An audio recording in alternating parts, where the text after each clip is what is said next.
Di sela-sela kunjungannya ke Yogyakarta minggu kemarin, Presiden Joko Widodo bertemu dengan Ketua Umum Partai Demokrat Agus Harimurti Yudhoyono atau AHY. Pertemuan itu berlangsung di kawasan alun-alun Keraton Yogyakarta dan dilanjutkan dengan bersepeda bersama. Keduanya terlihat berbincang sambil mengayuh sepeda. Perbincangan berlanjut di salah satu warung makan di kota Yogyakarta sambil menikmati sarapan bersama. Usai bertemu Joko Widodo, AHY tidak merinci isi perbincangan mereka dan hanya mengaku sengaja olahraga bersama sambil menyapa warga Yogyakarta. Jokowi dan tentunya menyapa masyarakat di Yogyakarta dan dari berbagai daerah yang lagi hari ini di Yogyakarta. Jadi kita senang sekali sambil cari keringat, olahraga dan menyapa masyarakat. Seperti diketahui, hubungan antara Partai Demokrat dengan pemerintahan kini kian dekat setelah memutuskan untuk mendukung koalisi Indonesia Maju yang mengusung Prabowo Gibran. Padahal selama Jokowi menjabat, Demokrat selalu berada di luar pemerintahan. Bahkan sempat pula AHY diisukan masuk kabinet.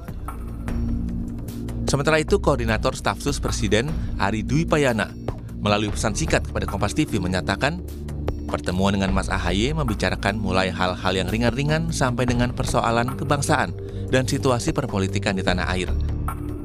Setelah sekitar 45 menit sarapan, terus sama-sama balik menuju Gedung Agung.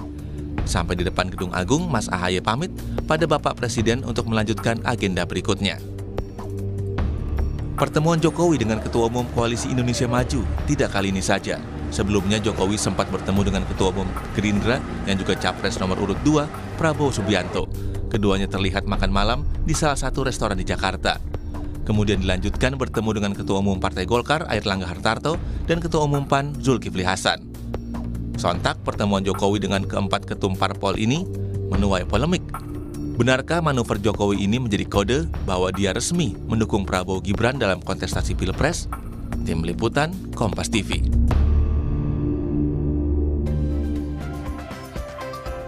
Saudara, dengan adanya pertemuan Presiden Joko Widodo bersama Ketua Umum Partai Demokrat Agus Harimurti Yudhoyono ini menjadi pertemuan yang keempat kalinya. Setelah sebelumnya Jokowi juga sempat bertemu dengan Ketua Umum partai politik lainnya yang juga partai pengusung koalisi Indonesia Maju dengan capres-cawapresnya Prabowo Subianto dan Gibran Rakabuming Raka. Nah, pertemuan Joko Widodo ini menjadi tanda tanya besar. Benarkah dia sudah memihak? Dan benarkah Jokowi resmi mendukung pasangan 02 Prabowo Gibran? Kita akan bahas soal ini pagi hari ini dengan sejumlah narasumber. Di antaranya adalah Maman Imanul Haq, juru bicara Timnas Amin, Anies Muhaimin. Lalu juga nanti akan bergabung melalui sambungan virtual ada Herzaki Mahendra Putra, jubir TKN Prabowo Gibran. Dan yang sudah bergabung juga di virtual ada Ahmad Baidowi, Direktur Eksekutif Komunikasi Politik TPN Ganjar Mahfud. Nanti juga akan bergabung bersama kita pengamat politik UGM Nyarwi Ahmad. Selamat pagi, Bapak-bapak. Pagi. Ya, saya sebenarnya yang punya hajat nih, Bang Zaki nih belum gabung.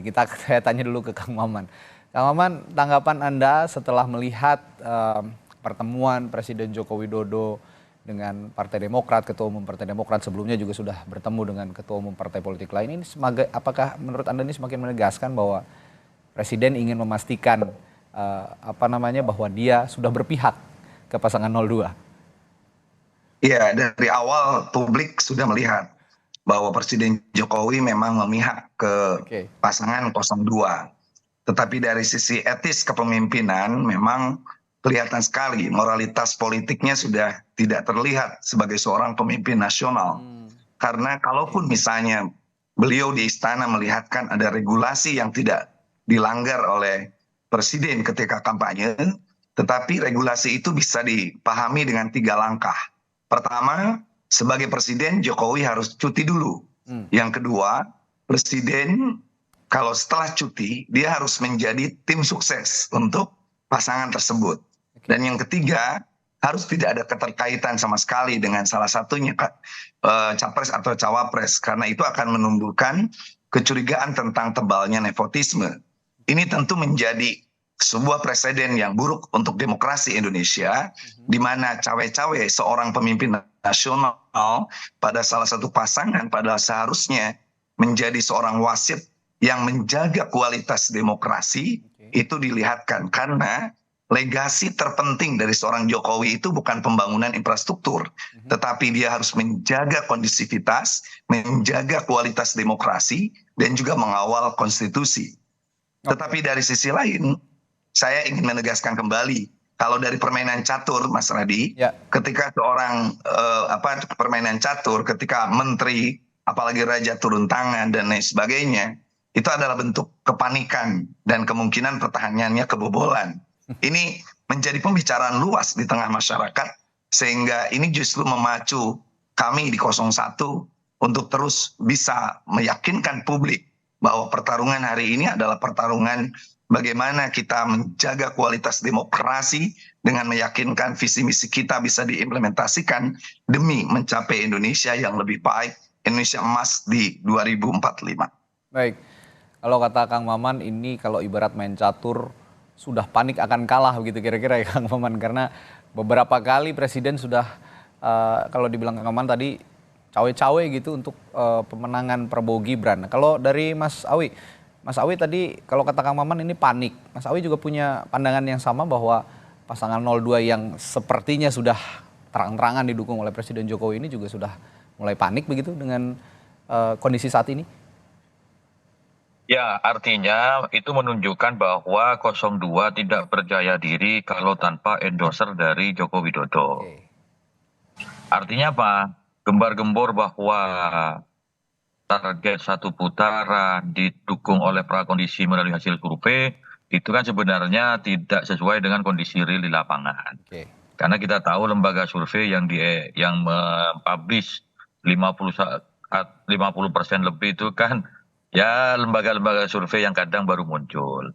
Tapi apapun itu sah-sah saja dilakukan karena Gibran itu anaknya Jokowi. Tidak ada di dunia ini orang tua rela melepaskan anaknya ke gelanggang dibiarkan begitu saja. Anak saya aja ikut lomba 17-an tiap tahun itu saya deg-degan juga gitu. Jangan kalau kalah gimana, apalagi ini ikut kontestasi di tingkat nasional, yakni urusan pilpres. Nah, kemudian kalaupun Presiden Jokowi hari ini berkomunikasi dengan partai politik, pimpinan partai politik itu hal yang biasa saja. Dan kebetulan yang diajak komunikasi itu yang ditemui dalam beberapa hari belakangan adalah partai-partai pendukung 02, partai pendukung Prabowo Gibran. Karena tidak ada lain selain mengendorse dengan hadirnya Jokowi, ya kita kan orang politik, tahulah maksud dan tujuannya supaya bisa terkena dampak dari popularitas Jokowi. Tetapi rakyat kan hari ini sudah pandai gitu. Siapa pemimpin yang bisa ataupun gaya kepemimpinannya sama dengan Jokowi yang merakyat, itu siapa?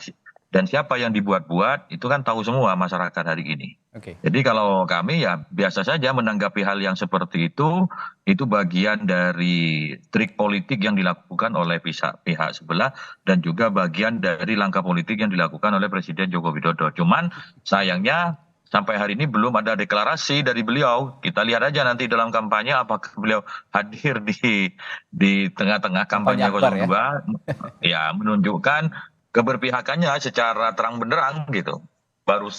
Yang ada kan baru sinyal-sinyal, ya meskipun dia tidak terang benderang kan publik sudah membaca gitu.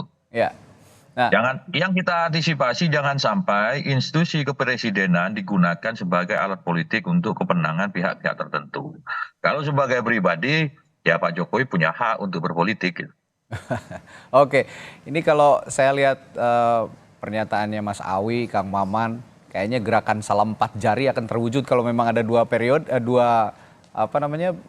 putaran nih kayaknya nih. Udah siap bergabung sepertinya. Tapi begini, kalau kita mau bicara fair begitu ya, mau bicara jujur begitu, mau bicara fakta yang terjadi realitas di lapangan. Nah, kira-kira saya ke Kang Maman dulu. Sepakat nggak kalau misalnya memang pengaruh seorang Presiden Joko Widodo saat ini masih sangat tinggi kepada masing-masing kontestan, terutama ya memang kalau kita lihat sepertinya dikait-kaitkannya dengan pasangan 02 begitu. Masih sangat tinggikah pengaruh Presiden Jokowi, Mas Kang Maman? Iya, saya kebetulan terus berputar ya, terutama di wilayah Jawa Barat. kami adalah pendukung 2 periode Presiden Jokowi dan tentu kami bangga karena Jokowi membangun infrastruktur yang baik untuk Indonesia. Tetapi hari ini kami menyayangkan ketika pembangunan infrastruktur itu ternodai oleh langkah-langkah seorang Jokowi yang menunjukkan dukungan terhadap bagaimana pelanggaran konstitusi soal keputusan MK, bagaimana demokrasi tiba-tiba dicederai dengan cara pemihakan secara sepihak, walaupun beliau berargumen bahwa itu sesuai dengan aturan. Di balik semua aturan harus ada etika kenegaraan, harus ada moralitas kebangsaan yang harus dijunjung. Itulah yang sebenarnya kami sangat sayangkan. Sehingga hari ini para pendukung Jokowi tentu merasa kecewa dengan apa yang dilakukan oleh seorang pemimpin yang kita dambakan ketika awal kemunculan dan kita dukung 2 periode. Masyarakat melihat ada perubahan signifikan yang dilakukan oleh seorang Presiden Jokowi dan ini menyisakan sebuah kegamangan, menyisakan sebuah kekhawatiran dan tentu juga mengurangi atau menggerus dukungan. Jadi kalau hari ini Jokowi masih menganggap bahwa dukungan masyarakat itu besar seperti dukungan di periode pertama dan kedua kemarin, itu sangat salah. Masyarakat hari ini justru teredukasi baik oleh kampanye atau debat masing-masing capres. Lalu ketika ketiganya sudah memperlihatkan perdebatan-perdebatan yang lumayan panas, edukatif, membuat masyarakat tercerahkan. Kenapa harus ada yang cawe-cawe pemimpin nasional? Tidak perlu dilakukan sebenarnya. Sekali lagi saya ingin katakan, legasi terbaik yang kita nanti dari seorang Presiden Jokowi adalah mengawal kualitas demokrasi. Legasi terbaik dari seorang Jokowi pasca dia akan mengakhiri jabatannya di bulan September yang akan datang itu adalah bagaimana rakyat merasa sangat gembira dengan pesta demokrasi tanpa ada cawe-cawe kekuasaan, tanpa ada sistem yang diarahkan, tanpa ada intimidasi yang ditiupkan, dan masyarakat akan senang mengenang Jokowi sebagai bapak infrastruktur Indonesia yang terbaik tanpa merusak demokrasi. Ya. Sebelum saya ke Kang Awi, di studio sudah hadir analis politik dari Universitas Gadjah Mada, Mas Nyarwi Ahmad. Pagi, Mas Nyarwi. Pagi, Radhi. Ini udah kehujanan ya, pagi-pagi macet nih kayaknya. Ya, di belakang tadi itu. Oke, saya akan minta analisisnya dulu nih dari Mas Nyarwi. Pertemuan Presiden Jokowi kemarin dengan Ketua Umum Partai Demokrat Agus Harimurti Yudhoyono. Apa yang Anda maknai dari pertemuan ini? Ya, yang pertama jelas pertemuan itu pengen memperkuat ya dugaan saya dukungan dari partai-partai ya pendukung 02. Kita tahu Demokrat menjadi bagian dari pengusung Prabowo Gibran ya. Dan saya kira ini rangkaian juga dari pertemuan-pertemuan dengan ketua-ketua umum partai yang lain ya. Sebelumnya juga ada Pak Airlangga gitu ya, dan saya kira juga beberapa ketua umum partai yang lain yang mungkin tidak terpublikasikan ya oleh media. Tetapi kenapa yang menarik adalah dilakukan pertemuan itu, dugaan saya ini kan menjelang detik-detik pemilu 14 Februari nanti ya. Dan kita tahu ya Bung Radi ya, ada misalnya dalam studi perilaku pemilih itu ada namanya split ticket voting ya. Jadi biasa itu pemilih memilih partai tapi tidak sepenuhnya gitu ya akan memilih pasangan capres cawapres 100%. Jarang yang sampai 100%. Ya, ada yang mungkin sampai 80 untuk partai-partai yang partai ID-nya bagus gitu, tapi ada juga yang rata-rata 60 65 bahkan 50 ya. Di beberapa data survei itu terpotret saya lihat. Nah, saya kira dengan beberapa tadi misalnya Mas Dowi ya yang menyampaikan meragukan ya, misalnya bahwa data-data survei mengatakan ada berapa di antaranya 50% ke atas gitu ya. Nah, ini kan mengindikasikan kalau kita lihat dukungan dari partai-partai pendukung Pak Jokowi itu kan besar sekali. Tetapi kan tidak sampai untuk konteks data survei yang mungkin dari lembaga-lembaga kredibel itu lebih dari 50% ya. Paling ya ada misalnya 46, 48 seperti itulah kira-kira.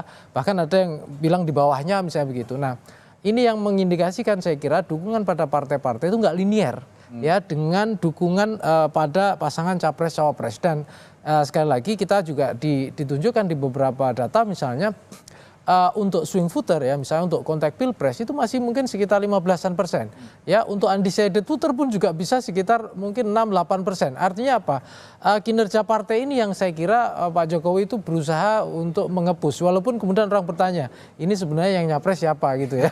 Tetapi apapun itu tadi misalnya Kiai Maman juga menjelaskan bahwa berharap bahwa legasi Pak Jokowi itu ya demokrasi itu yang bagus seperti itu gitu ya.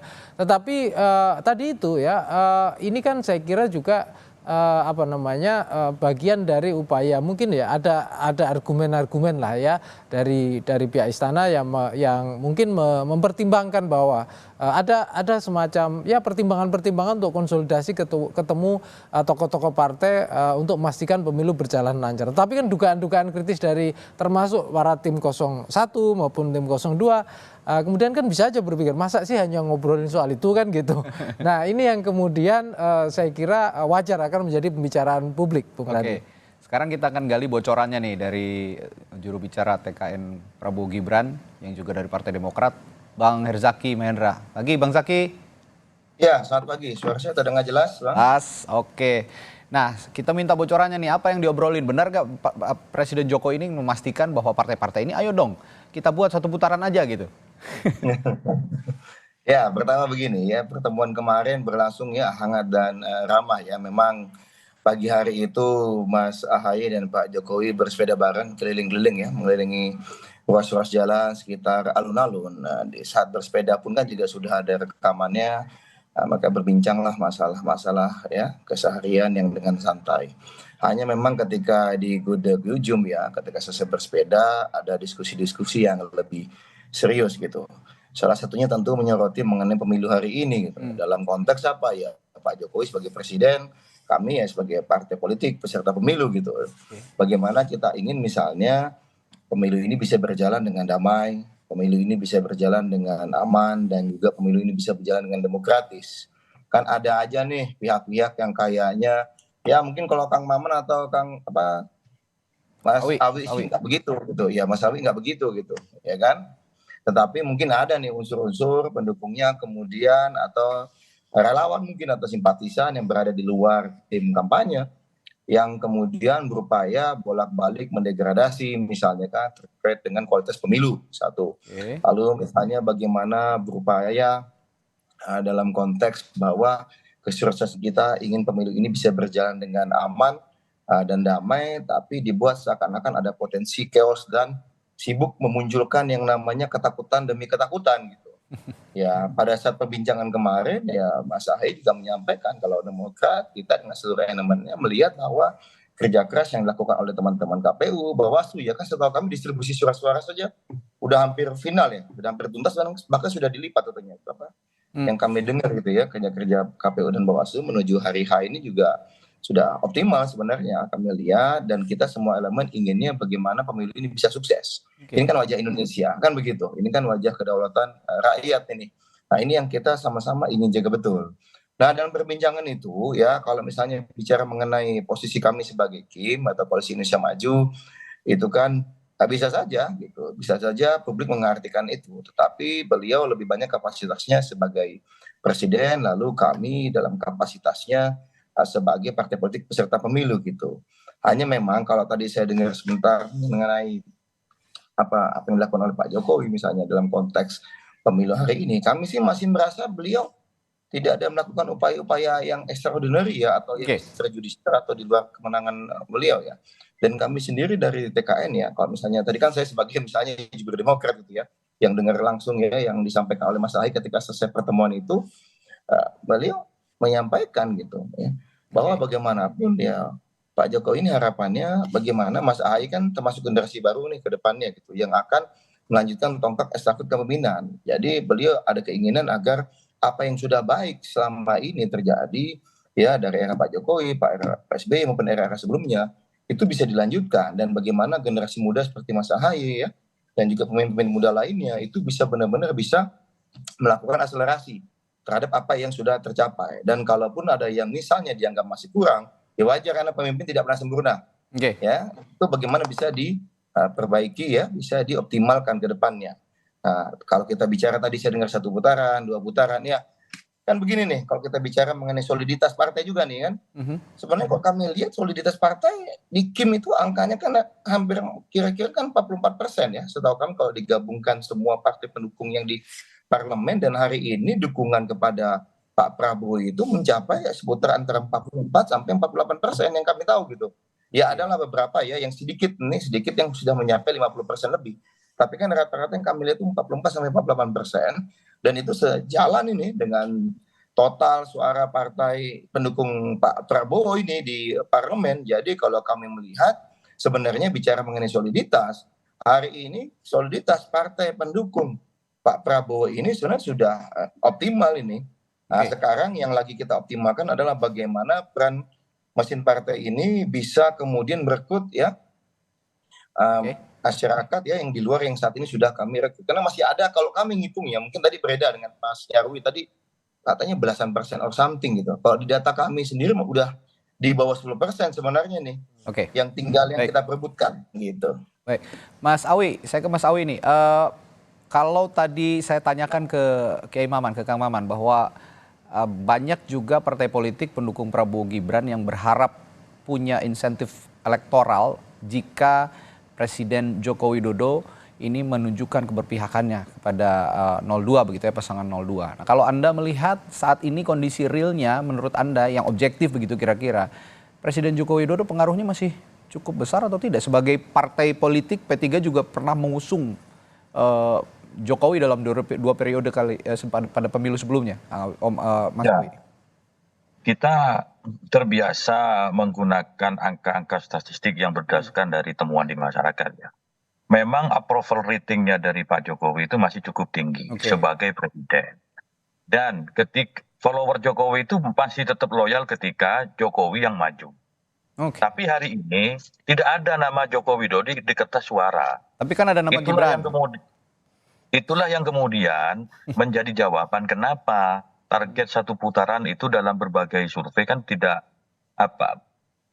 survei kredibel kan masih di bawah 47. Kenapa? Karena di kertas suara itu nama Joko Widodo tidak ada. Yang ada Prabowo dan Gibran, Anies dan Muhaimin, Ganjar dan Mahfud. Nah, masyarakat itu masih mayoritas, pemilih kita itu tidak paham melek politik. Ketika dia mencari nama Joko Widodo tidak ada, itu juga tergambar dari lembaga survei. Orang yang di-endorse oleh Jokowi itu juga tidak signifikan. Mengikuti arahan politik Jokowi itu juga tidak signifikan. Kecuali Pak Jokowinya maju sendiri. Nah, itulah menjadi jawaban kenapa kemudian Pak Jokowi, karena anaknya juga sedang maju, bagaimana asosiasi publik terhadap Jokowi ini juga bisa terwakili misalkan di Prabowo Gibran, taruhlah karena ada anaknya Pak Jokowi di situ. Tetapi itu tidak cukup bagi masyarakat, karena yang maju bukan Jokowi. Yang diharapkan masyarakat adalah siapa pemimpin yang memiliki tipikal keberlanjutan dari Presiden Jokowi, perbaikan, dan juga langkah-langkahnya ya sama ketika memimpin. Maka kemudian kita munculkan, kita melepaskan dari embel-embel apapun, maka kita menginginkan mengusung Pak Ganjar Pranowo sebagai presiden rakyat. Karena kita ini berkoalisi dengan rakyat. Kalau persoalan kemudian ada keinginan dari partai-partai 02 ingin mengasosiasikan Presiden Jokowi, misalkan sosok Jokowi terhadap dukungan mereka, ya hal yang wajar saja gitu kan. Karena kami tidak pernah punya pengalaman mengusung Gibran. Dulu 2014 P3 pengalaman mengusung Prabowo. 2019 punya pengalaman mengusung Joko Widodo. Itu berbeda sekali pendekatan politik di lapangan. Jadi termasuk juga hari ini yang mana Pak Jokowi kita harapkan menjadi sosok presiden yang memiliki legasi. Kalau tadi Pak Kang Maman nyebut Pak Jokowi itu sudah dikenal dengan Bapak Infrastruktur. Tidak cukup itu, kita juga menginginkan bagaimana Pak Jokowi itu menjadi Bapak Infrastruktur Demokrasi dan Infrastruktur Politik yang dikenang oleh masyarakat. Tidak terkontaminasi oleh keinginan atas dorongan pihak-pihak tertentu yang menyalahgunakan kewenangan kelembagaan kepresidenan. Itu yang kita waspadai, yang kita antisipasi itu. Contoh, indikasi itu sudah ada misalkan. pemberian bantuan sosial dilakukan di awal tahun itu sah-sah saja karena itu sudah disahkan oleh APBN. Ada salah satu ketum partai itu menyebutkan ke masyarakat ini bantuan dari Pak Jokowi. Itu kan beda Pak, ini bantuan negara kepada masyarakat. Terlebih lagi dalam pelaksanaannya kabarnya ini Kementerian Sosial tidak lagi terlalu dilibatkan. Database-nya yang dipakai oleh kementerian yang lain misalkan. Ini kan sesuatu yang patut kita kritisi. Jangan sampai ada presiden dalam setiap 5 tahunan hal seperti ini terulang. Nah, itulah yang kemudian ingin kita jaga koridor demokrasi kita, koridor politik kita tidak memanfaatkan institusi kepresidenan dan turunannya untuk kepentingan-kepentingan politik praktis. Tapi sekali lagi sebagai seorang individu, Pak Jokowi punya hak. Tapi kemudian masyarakat juga akan menilai sekali lagi yang dilihat hari ini adalah siapa yang menjadi replika yang mirip dengan kepemimpinan Pak Jokowi.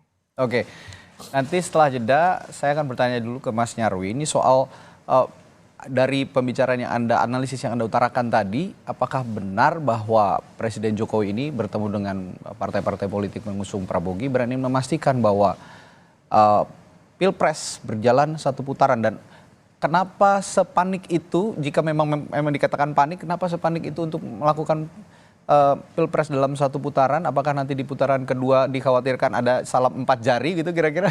Saya akan bertanya ke Mas Nyarwi dan juga narasumber-narasumber lainnya setelah jeda. Tetaplah bersama kami di Sapa Indonesia Pagi.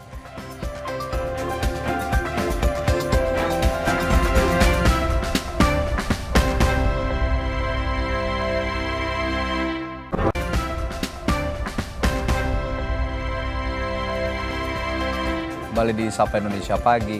Mas Nyarwi, kalau di analisis yang Anda sampaikan pada paruh sebelumnya tadi, apakah benar bahwa, ini koreksi kalau saya salah, kalau pertemuan Joko Widodo dengan sejumlah partai politik ini untuk memastikan bahwa Pilpres ini harus berjalan satu putaran, dan kenapa harus satu putaran? Kenapa kalau memang 2 putaran? Apakah memang ada kepanikan dari kubu 02 kalau memang berjalan 2 putaran? Jangan-jangan ada gerakan 4 jari yang bergabung katanya dari 01 dan 03. Menurut pandangan Anda seperti apa? Ya, kalau misalnya kalau kita lihat soal kepanikan ya, tentu di publik nggak terlihat, dan kalau kita tanya semua tim pasti akan confident ya jawabannya. Betul. Tetapi kan kita lihat dari beberapa contoh ya, data survei misalnya, itu kan kalau misalnya aman di satu putaran, tentunya untuk data survei Prabowo Gibran itu mestinya paling bagus lah ya, itu kan 56, 5 sekian gitu, tapi kan belum ada yang mencapai itu ya.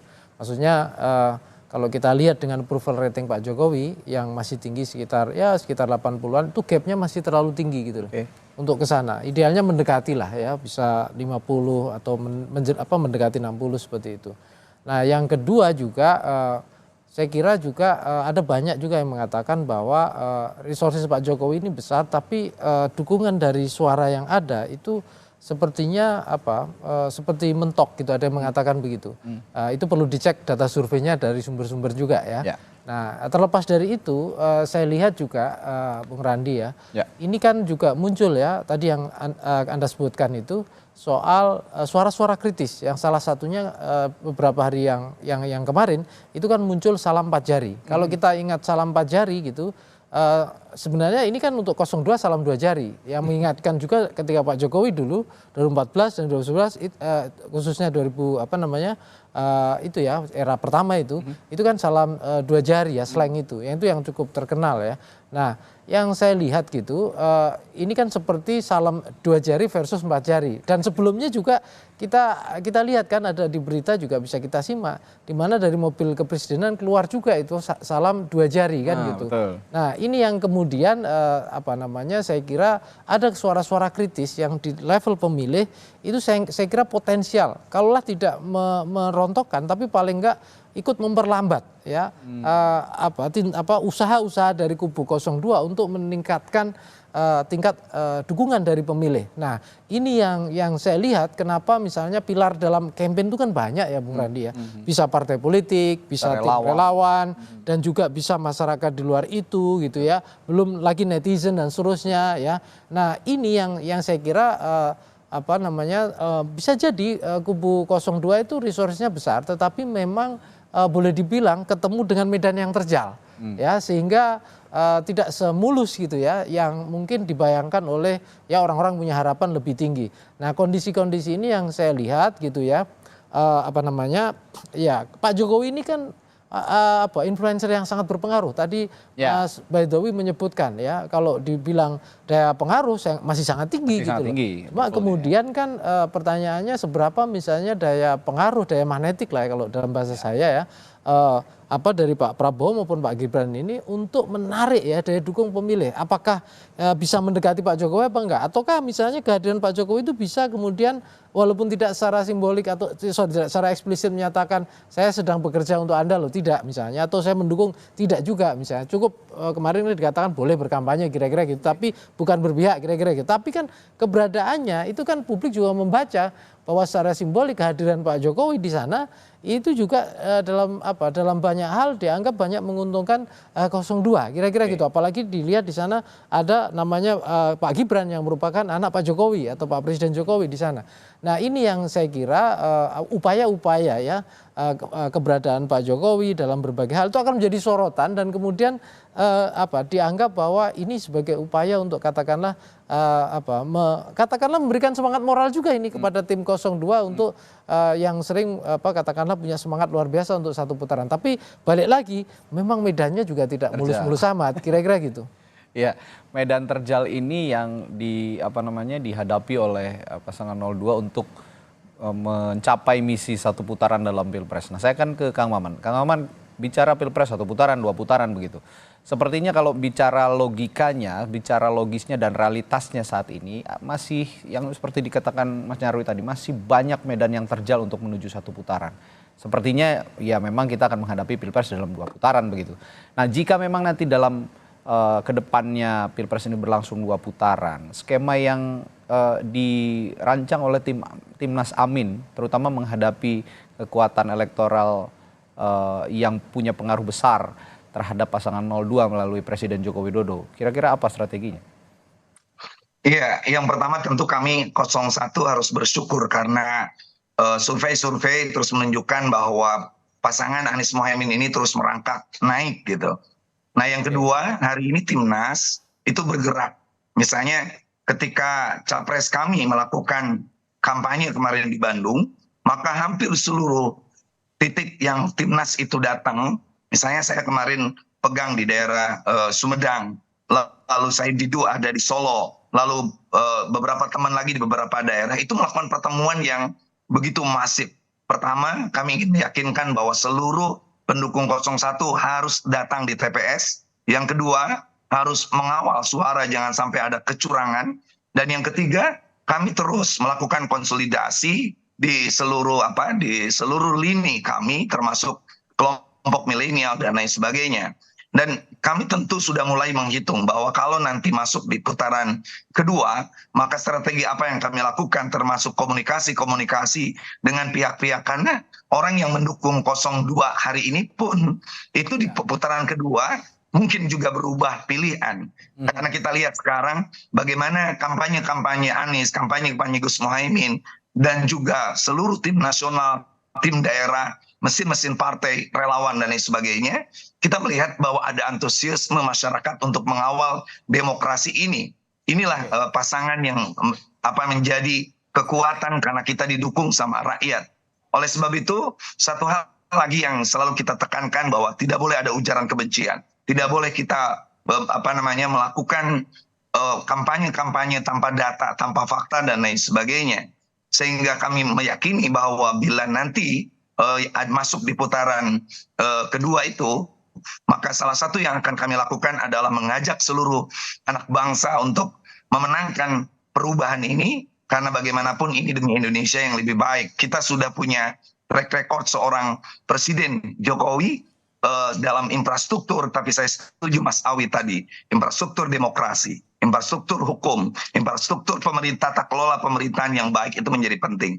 Saya ingin terakhir Mas Randy mengutip kata-kata Socrates dengan redaksi yang saya ubah sedikit, bahwa jika seseorang bangga dengan kekuasaan seseorang, bila kita bangga dengan kekuasaan seseorang, sekali lagi kita bangga mengusung Jokowi 2 periode, jangan dulu dipuji, orang itu sebelum kita tahu bagaimana akhir kekuasaannya dipergunakan.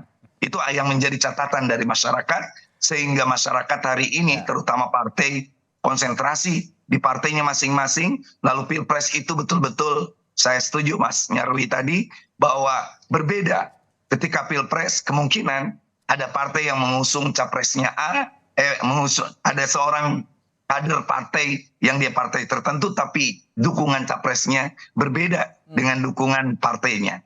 Itu aja Mas Randi. Baik, ya kalau ke Bung Zaki saya akan tanyakan simbiosis mutualisme sepertinya antara Partai Demokrat dan juga Pak Jokowi setelah 2 tahun berada di luar 2 periode maksud saya ya 10 tahun 2 periode 10 tahun ini berada di luar pemerintahan. Nah, saat ini sepertinya Demokrat mencari momentum yang tepat untuk berada dalam pemerintahan dan berada dalam epicentrum kekuasaan. Nah, jika memang itu yang diharapkan, apakah kira-kira harapan ini bisa tercapai ke depan untuk Partai Demokrat bisa punya lagi elektoral yang lebih baik dibandingkan pemilu-pemilu sebelumnya, 2 pemilu sebelumnya, Bung Zaki? Ya, terima kasih. Kalau bicara mengenai elektoral ya, kami punya magnet sendiri. Namanya Pak SBY ya, sudah terbukti 10 tahun memimpin Indonesia ya, dan alhamdulillah kita bicara mengenai APBN meningkat 4 kali lipat, pendapatan per kapita meningkat 3 kali lipat, penurunan orang miskin itu sampai dari 16% menjadi 10%, dengan prestasi yang luar biasa dicapai oleh kepemimpinan Pak SBY dan Demokrat sebagai motor utamanya gitu. Nah, sehingga bagi kami ya, yang kedua kami juga punya caleg-caleg yang turun terus ke lapangan bekerja menemui masyarakat ya selama bertahun-tahun terakhir, bukan hanya menjelang pemilu saja. Inilah yang kami andalkan sebagai magnet elektoral. Sedangkan dengan Pak Jokowi tentu kami sebagai partai politik harus menghormati bagaimana beliau ini presiden.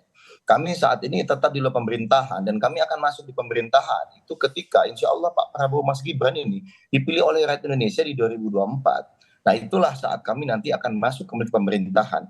Dan kami sih hanya ingin mengingatkan saja gitu, bagaimanapun ya, kalau ingin pemerintah apa yang baik di era Pak SBY 2004 sampai dengan 2015 itu bisa dilaksanakan kembali, lalu apa yang baik di era Pak Jokowi terus dilanjutkan dan diakselerasi, ya itu jelas pilihannya Pak Prabowo dan Mas Gibran. Kami nggak pernah misalnya dalam konteks ya IKN misalnya ya kan sudah jelas satu-satunya yang akan melanjutkan itu kan setahu kami yang jelas-jelas tegas Pak Prabowo, yang jelas-jelas menyampaikan akan melanjutkan apapun dari Pak Jokowi, yang baik dari Pak Jokowi itu kan jelas hanya Pak Prabowo.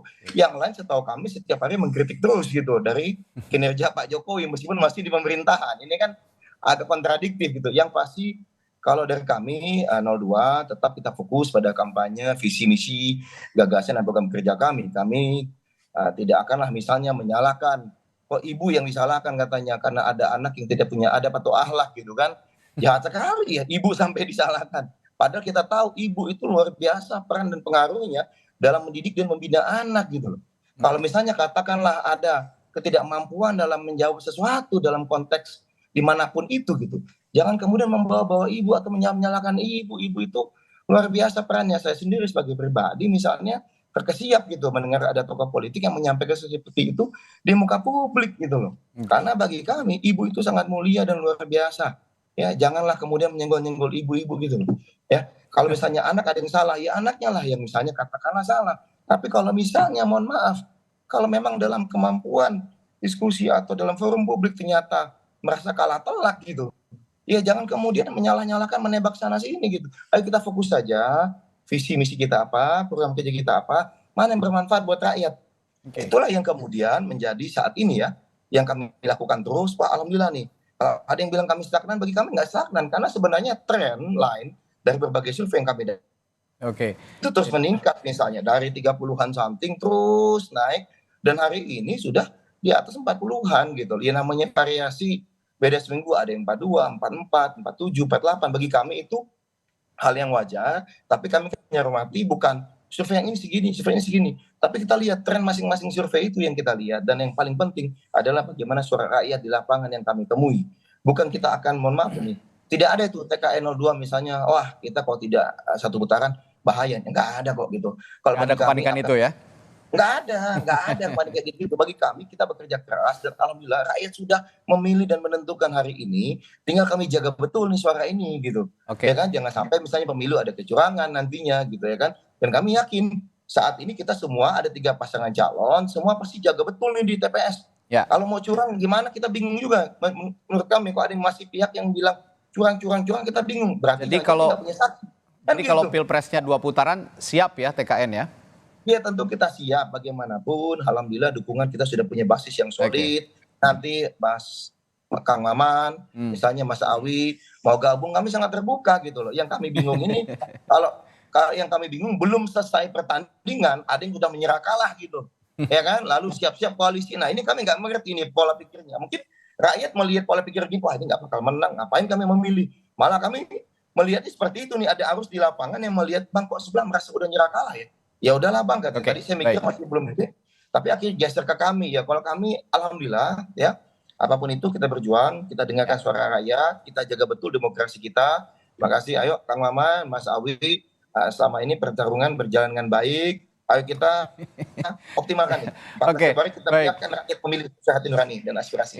Ini sepertinya juga Mas Zaky juga bersiap-siap untuk 2 putaran dengan merayu Kang Maman sama Mas Awi ini. Gitu kira-kira. Tapi sepertinya komunikasi yang intensif sejauh ini yang intensif terlihat di publik itu dari 01 dan 03. Nah, saya ke Mas Awi. Mas Awi, jika memang nanti 2 putaran skema yang akan dipertimbangkan oleh Ganjar Mahfud begitu kira-kira akan memang meminta semua dukungan yang tersisa dari pasangan 01 atau 02 atau justru memang ke 01 nih sepertinya tujuannya untuk bisa mengarungi putaran kedua nanti?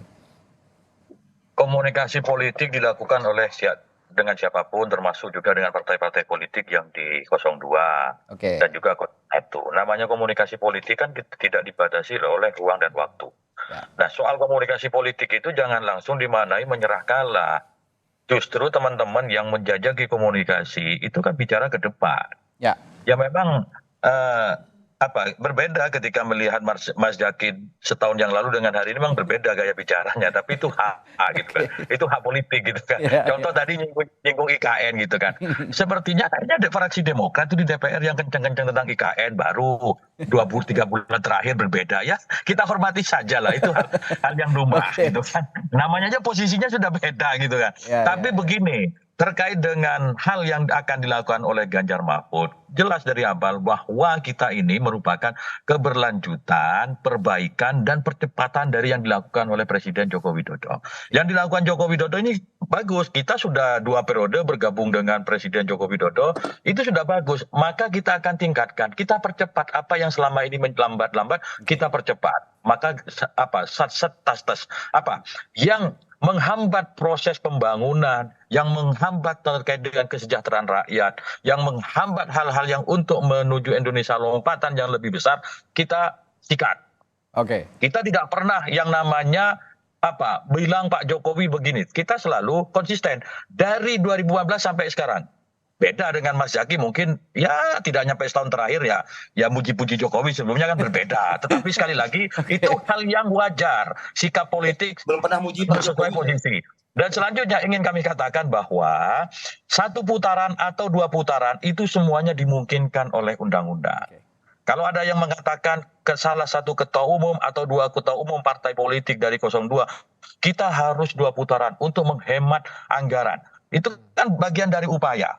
Ya boleh-boleh saja, tetapi kami mengingatkan 2 putaran itu juga sah. Karena apa? Konstitusi kita itu mensyaratkan bahwa pemenang Pilpres adalah mengantongi suara 50% plus 1 dan menang 20%, mengantongi 20% di 50% provinsi. Nah, hal inilah yang kemudian kami prediksi akan sulit 2 putaran. Itu konstitusi yang memberikan jalan, undang-undang pemilu memberikan jalan. Konsekuensinya apa? Semua anggaran terkait dengan kebutuhan demokrasi itu memang sudah tersedia dan harus disiapkan oleh APBN. Kalau kemudian ada 2 putaran, jangan dikatakan pemborosan. Karena apa? Penggiringan. Ya. Kenapa mau 1 putaran, 2 putaran itu konsekuensi demokrasi yang harus ditanggung oleh Pak APBN. Karena pilihan yang kita buat ketika menyusun, mengubah konstitusi, menjadi presiden pilihan langsung, ya kalau mau hemat kembalikan lagi ke sistem MPR. Tapi kan nggak mungkin. Baik. Ya. Memutar balik arah jarum jam itu sesuatu yang tidak mungkin. Nah, hari ini apa yang terjadi dalam sistem politik kita, ayo kita perkuat. Baik 1 putaran atau 2 putaran itu sama-sama sah secara konstitusi dan sama-sama wajib dibiayai oleh APBN. Oke. Yang perlu dikawal juga sama-sama kita menjaga kualitas demokrasi, mau 1 putaran, 2 putaran. Ya, saya terakhir ke Mas Nyarwi singkat nih Mas Nyarwi. Kalau kita ngomongin tadi netralitas seorang presiden ini akhir-akhir ini kan dipertentangkan juga oleh publik begitu kira-kira. Nah, kalau memang dipertentangkan oleh publik, banyak juga publik yang menilai bahwa posisi netralitas presiden dalam pemilu itu juga penting untuk dilakukan, dan akhirnya kalau memang presiden dianggap berpihak itu dinilai negatif oleh publik. Masihkah punya efek yang positif untuk memang nanti jika dikait-kaitkan dengan pemenangan 02, pasangan 02? Ya gini Bung Radi, netralitas presiden itu hal yang mutlak ya. Dan kalau kita lihat statement secara terbuka, Pak Jokowi hanya bilang presiden boleh kampanye, tapi keberpihakan itu kan tidak disampaikan. Ya, kita itu tahu itu. Tetapi kan seringkali publik menafsirkan. Contoh ketika menyampaikan statement presiden boleh berkampanye, sampingnya ada Pak Prabowo masalahnya. Di sana bukan kandidat yang lain. Nah itu kan tafsirnya macam-macam. Tapi oke lah. Presiden itu kan punya tanggung jawab yang bukan saja dia kepala pemerintahan, tapi kan kepala negara. Ya. Dan di Undang-Undang Pemilu itu kan juga ada kewajiban secara bersama-sama, karena KPU dan penyelenggara itu kan melapor ke DPR dan juga ke Presiden tentang penyelenggaraan pemilu yang jurdil, ya adil, jujur, adil dan seterusnya, itu untuk menjaga integritas pemilu berlangsung dengan baik. Jadi keberadaan presiden dalam posisi netralitasnya itu penting sekali.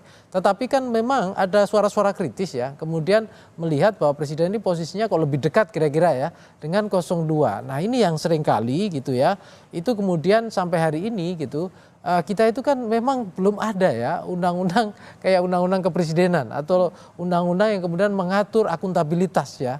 Kinerja presiden, kepala negara dan kepala pemerintahan. Dan ini yang kemudian termasuk dalam konteks pemilu ini kerasa sekali. Kalau nggak dalam konteks pemilu orang nggak kerasa gitu. Tapi dalam konteks pemilu ini itu sangat kerasa sekali. Sehingga muncul perdebatan soal asumsi-asumsi ini presiden ada yang menganggap nggak netral, ada yang menganggap netral kok kan gitu.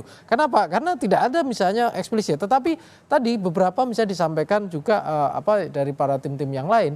Itu kan misalnya ada personalisasi politik ya. Jadi bansos yang itu bantuan negara gitu menjadi menjadi narasinya bantuan, itu contoh lah ya. Jadi implikasinya panjang. Itu kalau kita urai ke sana tentu saya kira diskusinya kemana-mana Bung Radi ya. Tapi intinya bahwa kita berharap ya pemilu itu berintegritas, pemilu berlangsung baik, dan keberadaan presiden itu menjadi pengayom ya, menjadi sosok yang netral, menjadi sosok yang bisa memberikan kenyamanan ya bagi semuanya. Kita kira-kira itu. Ya, mau 1 putaran, mau 2 putaran seperti yang saya katakan tadi, kualitas demokrasinya yang harus dijaga. Pun ada keberpihakan dari seorang presiden, diharapkan juga ya bolehlah berpihak, bolehlah berkampanye begitu, tapi tidak lantas juga menggunakan perangkat negara untuk memenangkan pasangan tertentu, dan cukup di dalam hati saja kalau pemimpin yang berwibawa sepertinya begitu ya kira-kira. Baik. Terima kasih untuk masing-masing narasumber saya pagi hari ini. Ada Kang Maman Imanul Haq, juru bicara Timnas Amin, Herzaki Mahendra Putra, juru bicara TKN Prabowo Gibran, Ahmad Baidowi, Direktur Eksekutif Komunikasi Politik TPN Ganjar Mahfud, dan juga pengamat politik Universitas Gadjah Mada, Pak Nyarwi Ahmad, telah berbagi perspektifnya pagi hari ini. Selamat pagi Bapak-Bapak, sehat selalu, sampai jumpa lagi. Ya, pagi.